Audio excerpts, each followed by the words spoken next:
और बड़ी खूबसूरत बात यह मशहूर है कि अगर कोई दिल में तमन्ना है और अगर इस पत्थर को उठाया जाए तो तमन्ना अगर पूरी होनी है तो ये पत्थर आसानी से उठ जाता है। मोस्ट देवता भगवान शिव और मां काली के दर्शन के बाद आप मंदिर परिसर में चमत्कारी पत्थर को देख सकते हैं।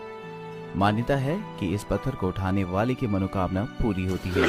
मुझे बता रहे थे इस्लामी भाई कि 10-12 साल का बच्चा अपने वालिद साहब के साथ यहाँ आया, बच्चे से ये पत्थर आसानी से उठ गया, वालिद साहब ना उठा सके।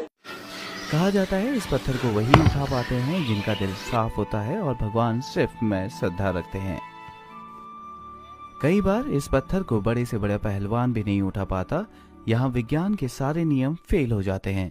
ये अजीबोगरीब जरूर लग रहा होगा आपको, लेकिन ये जिंदा हकीकत है और हम यहाँ मौजूद हैं। अब आइए कुछ नियतों के साथ मैं भी उठाने की कोशिश करता हूँ और देखते हैं ये पत्थर उठता है कि नहीं। अगर ये उठ तो गया, लेकिन जो मुश्किल से उठता है तो वो ख्वाहिश